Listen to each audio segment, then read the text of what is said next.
সবাইকে স্বাগতম আমার নতুন ক্লাসে। আজকে আমি সম্পূর্ণ একটা নতুন বিষয় নিয়ে আলোচনা করব। তো এই বিষয়টা হচ্ছে এই যে USA individual income tax return 2024 আর 1040 যে ফাইল সেটা এইটা সম্পর্কে আজকে আমি আলোচনা করব।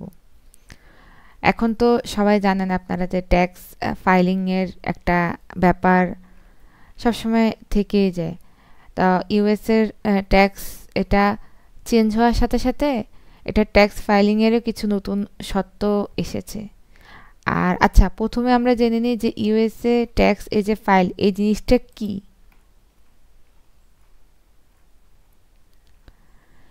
ইউএস ফর্ম 1040 এটা একটা সরকারি ফর্ম যেটির মাধ্যমে যুক্তরাষ্ট্রের নাগরিক যারা তারা রেসিডেন্ট ব্যক্তিরা প্রতি বছর তাদের ব্যক্তিগত যে আয়করটা থাকে এই রিটার্নটা তারা কি করে জমা দিতে পারে। ঠিক আছে, এখন কারাই এই ফর্মটা জমা দিবেন তারও তো একটা ডেফিনেশন আছে না।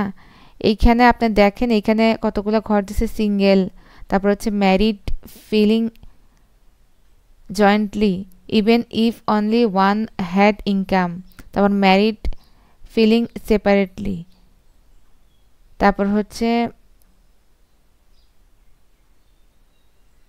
এই 1 2 3 4 চারজন মানুষ হচ্ছে 4 5 6 জন এখানে যারা হাউসহোল্ড আছে, তারপর হচ্ছে ফরেন প্রভিন্স স্টেট, তারপর ফরেন পোস্ট, এই জাতীয় যারা পার্সন আছে তারা এই ফাইলটা কি করবে, ফিল আপ করবে।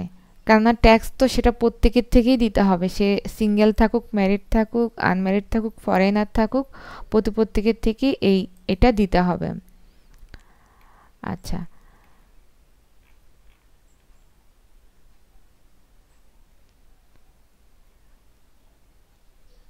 আর যারা হচ্ছে আইআরএস এর নির্ধারিত যে সীমা তার থেকে যারা বেশি আয় করতেছে তারা এটা পে করবে। আচ্ছা, এইখানে আপনি কি কি দিবেন, এখানে ব্যক্তিগত ইনফরমেশনের মধ্যে হচ্ছে দিবেন আপনার নিজের নাম, ঠিকানা, social security number, filing status, এই যে কিছুক্ষণ আগে যেটা দেখালাম যে একক না বিবাহিত ইত্যাদি।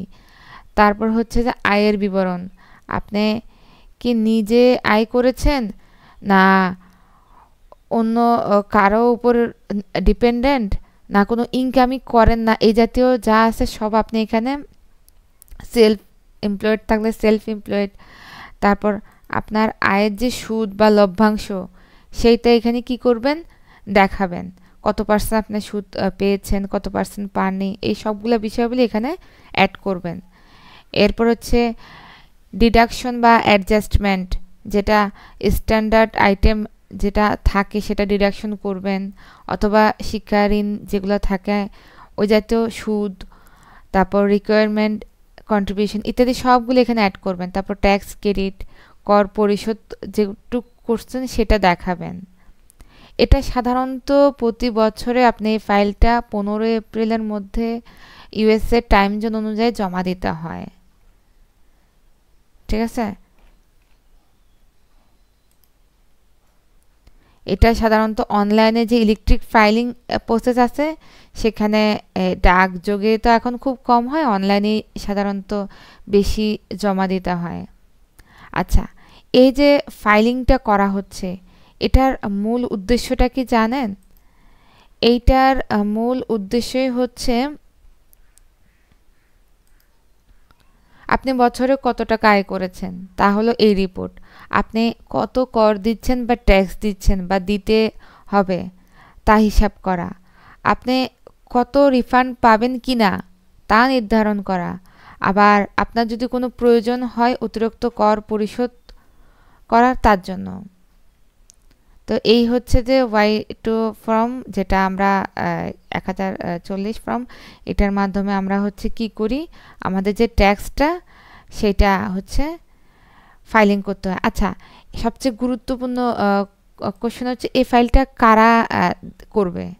না, আমরা যারা বাংলাদেশে থাকি তাদের জন্য না, যারা ইউএসএ থাকে শুধুমাত্র তাদের জন্য এই ফাইলটা ফাইলিং করতে হবে। তো এই ক্ষেত্রেও কিছু যারা ইউএসএ নির্দিষ্ট নাগরিক তারা আর নির্দিষ্ট পরিমাণ বেশি আয় করেন, একটা ট্যাক্সের একটা মাত্রা নির্ধারণ করে দিয়েছে, তার থেকে যারা বেশি আয় করেন তারা। আর যারা চাকরি করে বা ব্যবসা আছে, তারপর সোশ্যাল সিকিউরিটি নাম্বার আছে, তাহলে আপনাকে 1040 ফাইলটা জমা দিতে হবে। আর এটা যদি আপনি 15 এপ্রিলের পরে জমা দেন এই ফাইলটা, এত সুন্দর ফাইলটা, তাহলে আপনাকে ইন্টারেস্ট পে করতে হবে।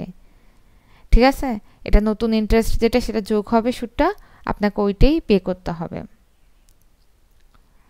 তো এই হচ্ছে আমার আজকের হচ্ছে এই ফাইলটা দেখালাম।